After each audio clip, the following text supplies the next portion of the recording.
Math culture classes YouTube channel पर आपका स्वागत है।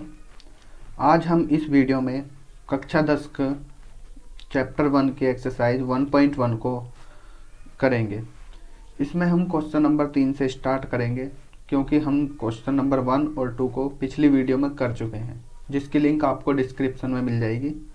आज हम क्वेश्चन नंबर 3 से स्टार्ट करते हैं। चलिए बिना समय गवाए हम वीडियो में आगे बढ़ते हैं। देखिए, क्वेश्चन नंबर 3 बोल रहा है कि दर्शाइए कि किसी धनात्मक पूर्णांक का वर्ग किसी पूर्णांक क्यू के लिए या तो 4q या 4q प्लस 1 के रूप का होता है। अब इस क्वेश्चन का मतलब क्या है, पहले देखो क्वेश्चन का मतलब समझो, फिर हम आगे इसको सॉल्व करेंगे किस तरह से करना है। तो इसमें कह रहा है कि किसी भी धनात्मक पूर्णांक वर्ग, पूर्णांक आप जानते हैं पूर्णांक नेगेटिव भी होते हैं, जैसे कि माइनस की संख्या होती है, माइनस का 1, माइनस का 2, माइनस का 3, माइनस का 4 और 0 आ जाता है। फिर प्लस के नोड को चल देते हैं हम, जैसे प्लस का 1, प्लस का 2, प्लस का 3, प्लस का 4, ऐसे ही चलते रहते हैं। तो ये सब क्या है, ये पूर्णांक है। ये सब क्या है, ये सब पूर्णांक हैं।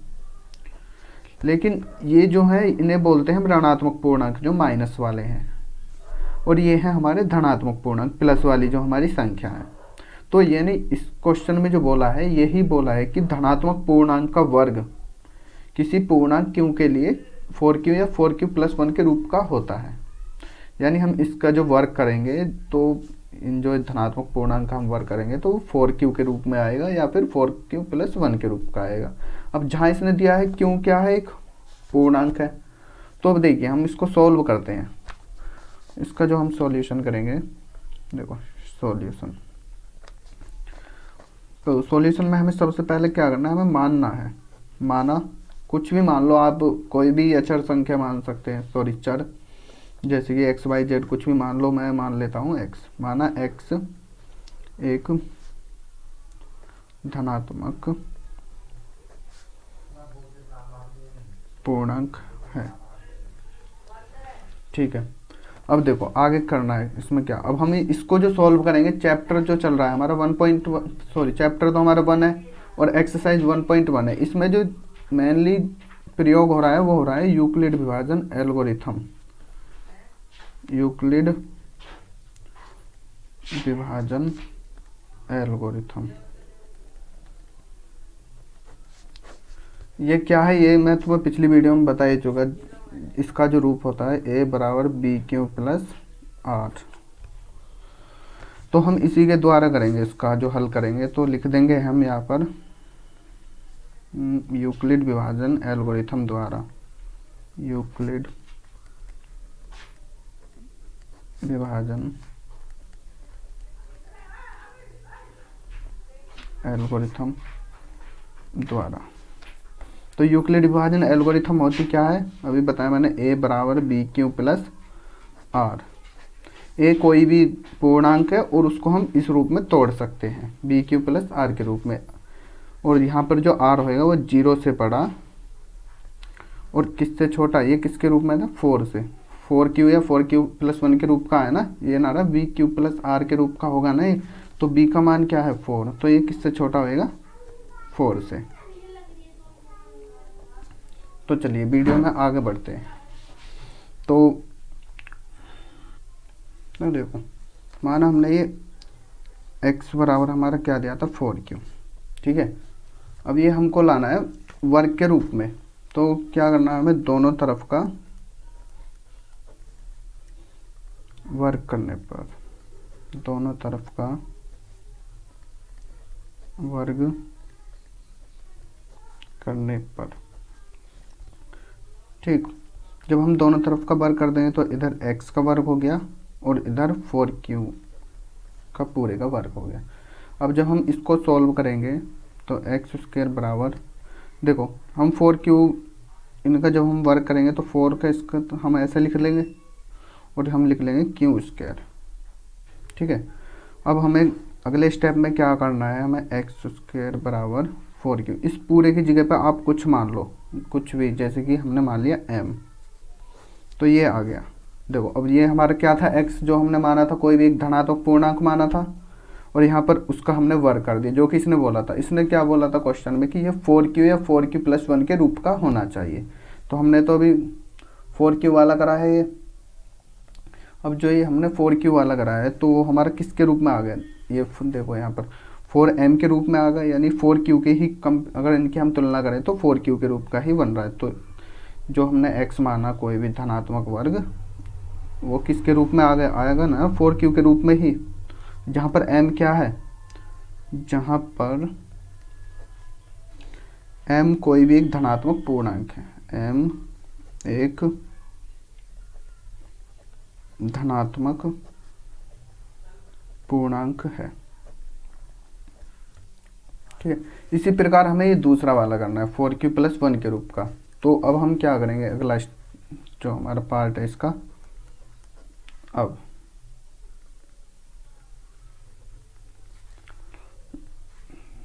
माना x बराबर 4q+1, तो इनका भी हम यही कर देंगे, दोनों तरफ का वर्ग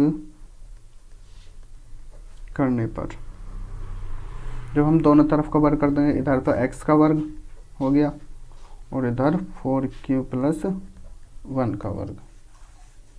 अब इसको खोलो, ये किसका उससे खुल जाएगा, ये एक आपने सर्वसम्मति का पढ़ी होगी जिसे हम सूत्र भी कह सकते हैं कि a+v का होल स्क्वायर जो होता है वो होता है a² + b² + 2ab। हम इसकी हेल्प से इसे खोल सकते हैं, 4q का वर्ग +1 का वर्ग और प्लस 2ab। ओके, तो इसको थोड़ा सेट कर लो, तो हम इसको क्या लिख लेंगे,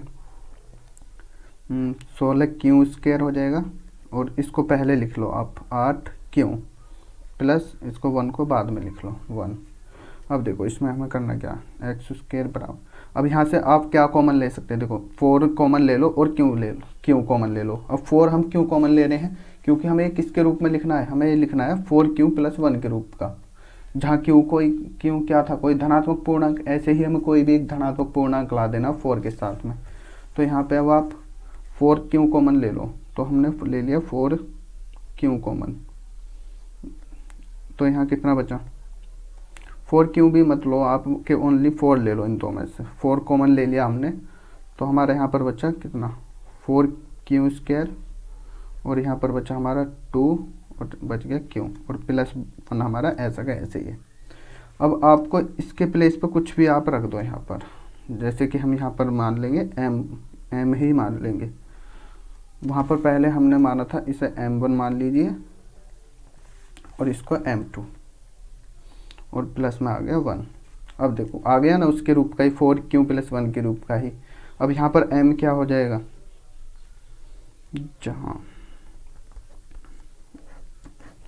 जहाँ m2 कोई धनात्मक पूर्णांक है, कोई धनात्मक पूर्णांक है। ठीक, ये हमारा सवाल हो गया ख़त्म। बस अब यहाँ पर आप लिख दो क्या कि यहाँ कोई भी धनात्मक पूर्णांक, कोई भी धनात्मक पूर्णांक 4q या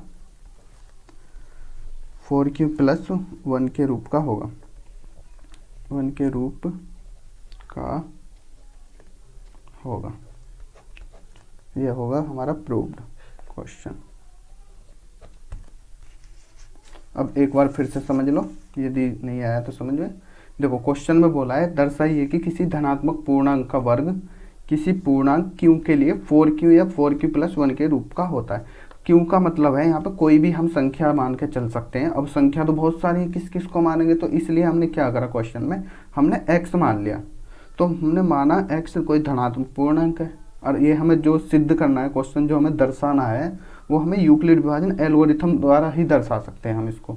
तो इसलिए हमने उसकी हेल्प से करा। और यूक्लिड विभाजन एल्गोरिथम क्या है, ए बराबर बी क्यू प्लस आर। अब इसमें जब हमने माना, पहला तो हमें ये 4q के रूप में दर्शाना था और दूसरा दर्शाना था हमें 4q प्लस 1 के रूप में, तो इसलिए हमने x बराबर 4q को ले लिया। तो मान लिया x बराबर 4q और हमें वर्ग दिखाना था, तो इसलिए हमने दोनों तरफ का वर्ग कर दिया। तो x फिर हमने वर्ग करा तो कितना आया, एक्स स्क्वायर 4q का स्क्वायर। फिर हमने इसको खोला तो कितना बना, एक्स स्क्वायर बराबर 4 गुना 4q का स्क्वायर। तो और 4q स्क्वायर के प्लेस पे हमने मान लिया m1, और m1 क्या है, कोई भी धनात्मक पूर्णांक, कुछ भी हो सकता है ये। तो ये तो पहला तो हो गया इसके रूप में, 4q के रूप में जो वो दर्शाना चाह रहा था। और ऐसे ही हमने अगले उसमें कर दिया, जो x मान लिया हमने 4q प्लस 1 के रूप का जो दिखाना था वो हमने यहाँ मान लिया। हमने फिर इन दोनों तरफ का वर्ग करा, तो एक्स स्क्वायर बराबर कितना हुआ, फिर 4q प्लस 1 का स्क्वायर। और ये हमने किसकी सहायता से खोल दिया, जो एक सूत्र होता है या आप सर्वसम्मति का बोल सकते हैं, जो a प्लस बी का स्क्वायर बराबर होती है A square plus B square plus 2ab। तो हमने इसकी हेल्प से इसको खोला, a का वर्ग प्लस b का वर्ग प्लस 2ab। ठीक है, जब हमने इसको सॉल्व किया तो ये बन गया 16q स्क्वायर, ये यहाँ बनकर आया प्लस में 8q और प्लस में 1। ये हमने आगे पीछे इनको लिख लिया। तो यहाँ से एक्स स्क्वायर का वर्ग जो आया, इसमें से हमने फिर 4 कॉमन ले लिया, तो हमारा बच्चा 4q स्क्वायर प्लस 2q और प्लस 1 है। और इस हमने इसके प्लेस पे रख दिया हमने 4q स्क्वायर प्लस 2q के प्लेस पर m2। और m2 क्या है, m2 कोई एक धनात्मक पूर्णांक है। और फिर हमने बस क्वेश्चन यहीं पर होगा, फिर लिख दिया हमने कि यहाँ कोई भी धनात्मक पूर्णांक 4q प्लस 1 के रूप का होगा। चलिए अब हम नेक्स्ट क्वेश्चन देखते हैं, लगता है आपकी समझ में आ गया होगा। चलिए अगला प्रश्न देख लेते हैं। अगले प्रश्न में क्या बोला है, इसमें बोला है यूक्लिड विभाजन एल्गोरिथम के प्रयोग से 575 और 1288 का में से ज्ञात कीजिए, यानी HCF ज्ञात कीजिए। और HCF ज्ञात करना हमने पिछली वीडियो में सीख ही चुके हैं कि हम यूक्लिड विभाजन एल्गोरिथम की सहायता से कैसे HCF ज्ञात कर सकते हैं। यदि आपने उस वीडियो को नहीं देखा है तो आप डिस्क्रिप्शन में जाकर उसका लिंक है, वहाँ से आप देख सकते हैं। और फिर भी मैं इसमें बताता हूँ कि कैसे करते हैं हम, एक बार फिर से आपका रिवीजन भी हो जाएगा यदि आपने देख लिया। और चल तो करते हैं हम, चलो सॉल्व इसका सॉल्यूशन। तो मैंने बताया था कि यूक्लिड विभाजन एल्गोरिथम से हम जब भी मैसे ज्ञात करेंगे तो हमारे पास 2 या 3 संख्या का मैसे निकालने का पूछेगा, यानी HCF निकालने का पूछेगा। तो हमें पहले बड़ी संख्या रखनी है, फिर बाद में उसके छोटी संख्या हम रख देंगे। तो देखो पहले हम बड़ी संख्या को रखेंगे 1288 और बराबर में रख देनी है हमें छोटी वाली संख्या 575, क्योंकि हम जाने ही कि ये जो 1288 है ये बड़ा है 575 से, साफ साफ दिख रहा है। तो हमको क्या करना होता है कि हमें इसमें भाग देना होता है, इससे देखना पड़ता है कि कितनी बार कटेगा इससे। तो 575 से कितनी बार कटेगा, ये लगभग 575 से 2 बार ही कट पाएगा, क्योंकि जब हम 575 में 2 की गुणा करेंगे तो ये हो जाएगा आपका 2 पंजे 10, ये 1150 हो जाएगा। और ये 1150 और बाकी फिर शेष का कितना बचा, शेष का आपका बचा 135। ठीक है स्टूडेंट्स, सॉरी 138 आपका ये शेष का बचा। अब हमको क्या करना होता है, फिर जो हमारे ये जिससे हमने दिया था इसको तो हम उतार देते हैं फिर यहाँ पर, और फिर हम दोबारा से क्या करते हैं, जो हमारा शेष बचता है बाद का उससे हम दोबारा से इसको भाग देते हैं। तो 138 से हम इसे काटेंगे तो ये कितनी बार कटेगा, 138 से लगभग ये 4 बार ही जा पाएगा, क्योंकि 5 बार में तो ये बहुत ज़्यादा हो जाएगा। तो इसलिए हम इसको 4 बार कर लेंगे। और जब 4 बार हम इसको करेंगे तो कितना हो जाएगा, ये 4 × 32, 3 × 4 = 12, 12 और 3 = 15, 1 4 × 4 और 552। तो हम जब इसको घटाएंगे तो हमारा शेषफल कितना बचेगा, तो हमारा शेषफल बचेगा 23। तो हम इसको यहाँ पर लिख देंगे। फिर नेक्स्ट स्टेप में हमें क्या करना, फिर से यही यहाँ पर रखेंगे इसको और हमको 23 से फिर से भाग दे देना है। तो 23 से कितनी बार कटेगा, तो ये 23 से अगर 5 बार करेंगे तो 5 बार तो 23 पंजे 115 और 23 छिक्का 138। तो ये 6 बार में कंप्लीट चला जाएगा और शेष में क्या बचेगा, 0। और जब शेष में 0 बच जाए तो हमारा सवाल ख़त्म हो जाता है वहीं पर, और आंसर क्या हो जाता है, जो हमारा लास्ट में रह जाता है ये वाला। तो इसका HCF कितना आया, HCF आया इसका 23। यही इसका क्या है, आंसर। इसी प्रकार से हम यूक्लिड विभाजन एल्गोरिथम के द्वारा HCF ज्ञात करते हैं, चाहे वो 2 संख्या में पूछे या फिर 3 संख्या में पूछे। तो देखते हैं अगला क्वेश्चन क्या पूछता है उसमें। देखिए अगला क्वेश्चन, क्वेश्चन नंबर 5, इसमें भी HCF ही ज्ञात करा रहे थे। देखो, यूक्लिड विभाजन एल्गोरिथम के प्रयोग से 180, 252 तथा 324 का में से ज्ञात कीजिए। में से बोले तो HCF ही। ओके, अब हमको इसमें 3 संख्या दी है। कौन कौन सी संख्या दी है, हमको दिए 180, 252 और 324। हमको इनका में से ज्ञात करना है। तो जब भी हमारे पास 3 संख्या होती है तो हमें में से कैसे ज्ञात करते हैं, इसका में से ज्ञात करने के लिए कुछ नहीं, बस वो ही हमें पहली 2 बड़ी संख्या ले लो। देखो ये बड़ी है, इनको देखें तो हम सही तरीके से क्या होंगे, ये 252 से बड़ी है और 252 जो है किससे बड़ी है, 180 से। ठीक है, तो पहले हम इन 2 संख्याओं का में से ज्ञात कर लेंगे और फिर हम उसके साथ जो इसका में से आएगा उस तीसरी संख्या से ले लेंगे उसका में से। तो हम चलिए करते हैं इसको सॉल्व भी। तो हम 252 और 324 का जब में से निकालेंगे तो क्या करेंगे, पहले 324 को रखेंगे 252 के साथ। तो 252 से कितनी बार कटेगा, लगभग एक ही बार कट पाएगा, क्योंकि 2 बार में तो बहुत ज़्यादा हो जाएगा। तो जब हम इसको एक बार करेंगे तो शेष में कितना बचेगा, तो घटा के देख लो इसको, 2 बचा और इसमें बचा आपका 7, 72 इसका शेष बचा। फिर अगले स्टेप में क्या करना, हमको ये उतार देना है यहाँ पर 252 और फिर हमें किससे भाग दे देना, हमें दे देना है 72 से भाग। और 72 से भी कितनी बार कटेगा, ये 72 से कटेगा लगभग 4 बार, तो बहुत ज़्यादा हो जाएगा। तो इसको इसलिए हम इसे 3 बार ही कर लेंगे। 3 बार जब हम इसको करेंगे तो 72 दिए कितने हो गए, 72 दिए हो गए आपका 216, 3 दूनी 6 और 3 सत्तर। ठीक, अब हम इसको 252 में से घटाएंगे तो कितना है इसका, तो ये बच्चा हमारा 6 और ये इधर, ठीक है 36, इसका 36 ये हमारा ये बचा। ठीक है, अब ये 36 बचा, अब इसको दोबारा भी सॉल्व कर लो। अब ये 52 यहाँ पर आ जाएगा और किससे करना हमें, 36 से। तो 36 दूनी 72, तो कितना आया इसका यहाँ से, तो HCF निकल के आया 36। अब ये मैंने भी बताया कि अब जो यहाँ पर HCF आएगा वो हमें तीसरी संख्या के साथ इन दोनों का हम निकाल लेंगे। तो अब देखिए, अब हम निकालेंगे 36 का एंड 180 का। हम अब इन दोनों का HCF ज्ञात करें, जो लास्ट में आएगा वही हमारा आंसर हो। अब हम 180 को रखेंगे 36 के साथ। तो अब करो, 36 से कितनी बार जाएगा, 36 से ये लगभग 5 बार कंप्लीट चले जाएगा। तो हमारा शेष कितना बचा, 0, और जहाँ शेष हमारा 0 बचे तो वही हमारा आंसर आ जाता है। तो हमारा आंसर कितना होगा, हमारा आंसर जो होगा वो 36 ही है। ये होगा हमारा आंसर। ये है यूक्लिड विभाजन एल्गोरिथम द्वारा मैथ है। तो बहुत ही सिंपल है। तो वो एक बार फिर से बता देता हूँ मैं कैसे करा। 2 संख्या का तो आपको मैंने बता दिया पिछले क्वेश्चन में। 3 में क्या करना है, हमें शुरू की 2 बड़ी संख्या को लेना है। अब जैसे कि हमने कौन कौन से लिए, 252 और 324 को जब हमने लिया तो 252 से हमने 324 को काटना पड़ता है, जितनी बार कटता है तो उसे यहाँ लिख लेते हैं और शेष जो बचता है हम उसे प्लस में लिख देते हैं। तो हमने 252 से एक बार काटा और शेष बचा हमारा 52।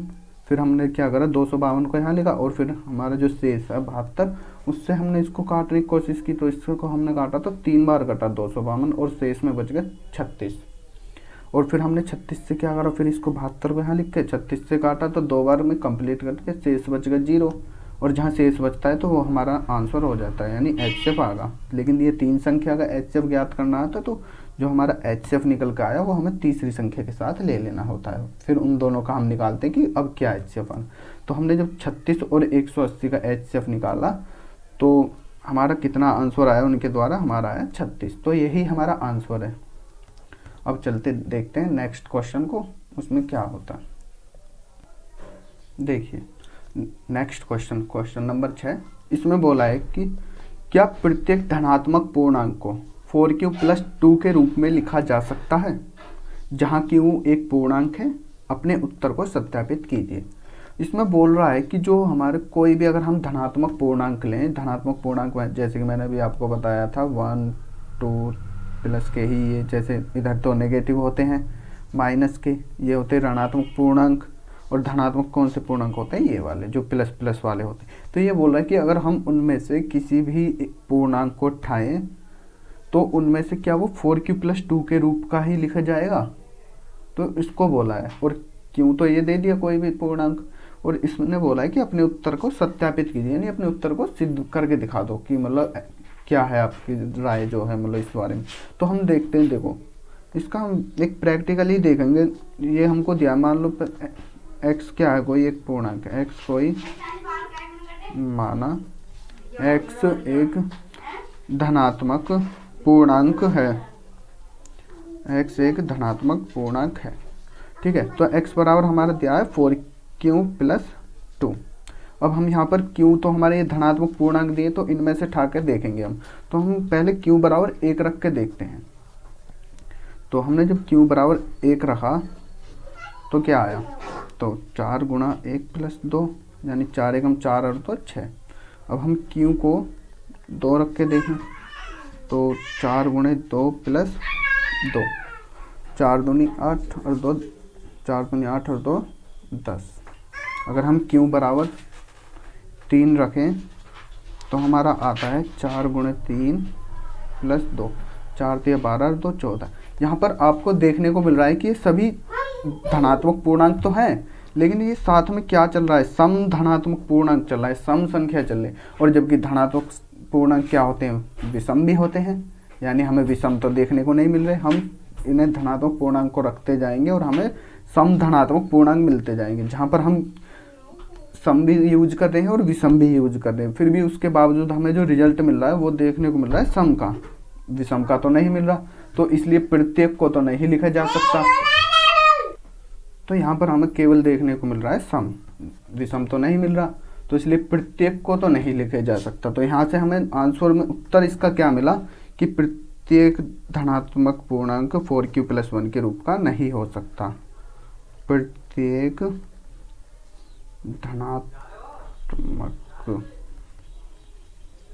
धनात्मक पूर्णांक 4q+2 के रूप का नहीं हो सकता।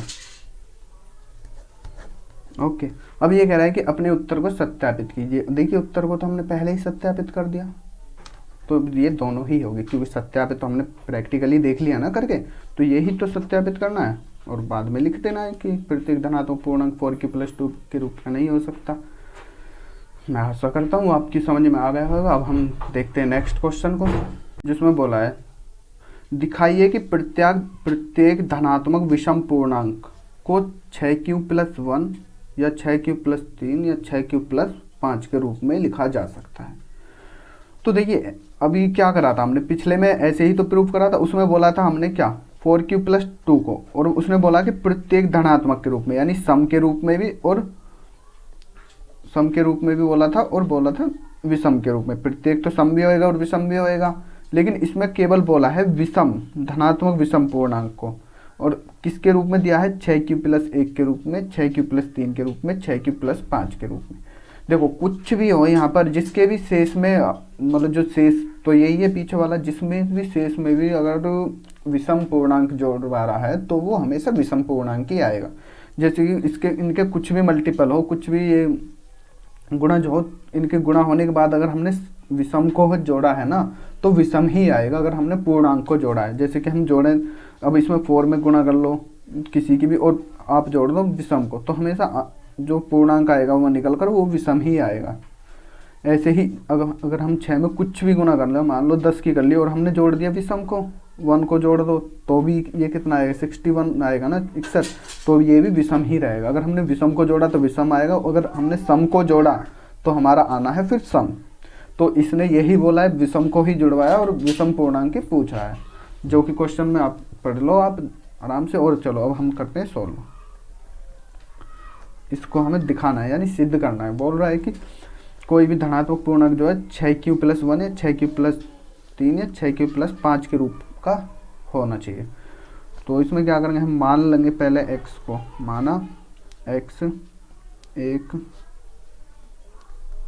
धनात्मक पूर्णांक है।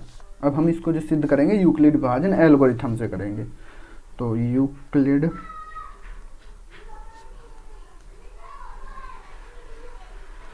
विभाजन एल्गोरिथम द्वारा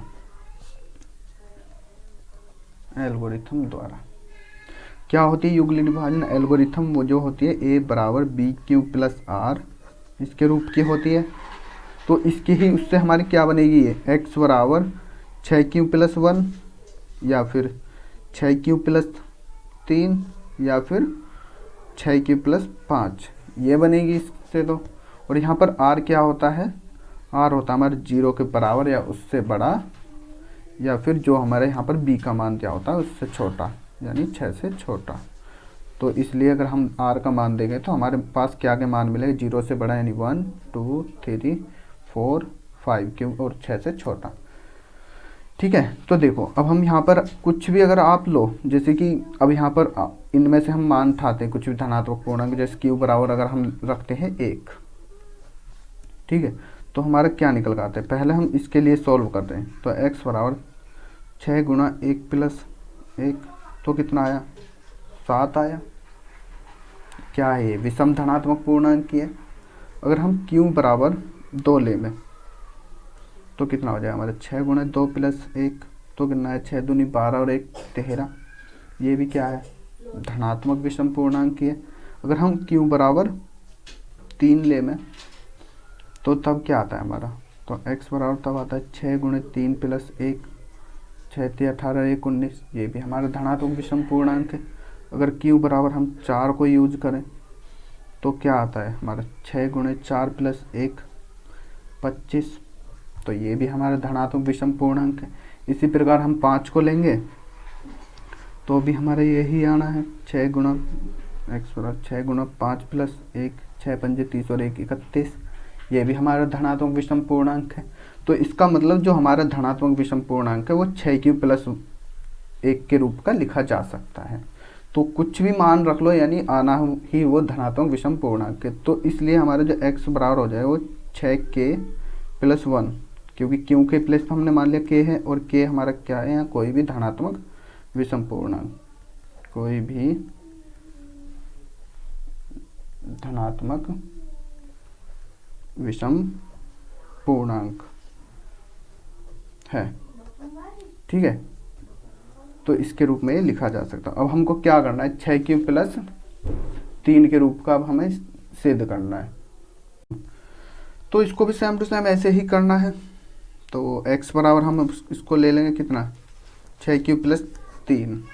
अब यहाँ पर हम q का मान कुछ भी रखेंगे तो वो ही आना है धनात्मक विषम पूर्णांक, जैसे कि अभी इसमें करके दिखाया है। और मैंने बताया भी कि अगर धनात्मक कोई भी अगर विषम धनात्मक पूर्णांक जुड़ रहा है लास्ट में, तो ही धनात्मक ही रिजल्ट आना है उसका धनात्मक विषम पूर्णांक का। तो इसलिए अब इतनी बड़ी प्रक्रिया ना करके, क्योंकि हमने पहले में कर दी, तो इसलिए हम इसमें डायरेक्ट लिख देंगे। तो जो हमारा ये लिख जाएगा किसके रूप में, 6q प्लस k2 के मान लो और पहले वाले को k1 मान लो, ऐसे मान लो 6q प्लस 6k2 प्लस 3, जहाँ पर k2 क्या है, कोई भी धनात्मक विषम पूर्णांक है, कोई भी धनात्मक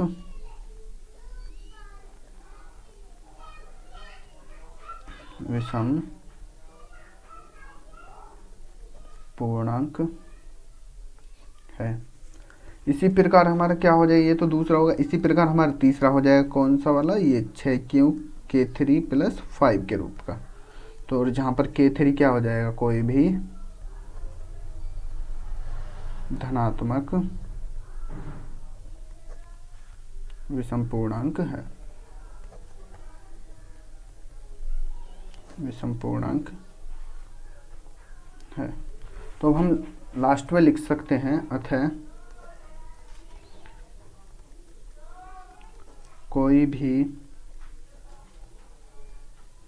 धनात्मक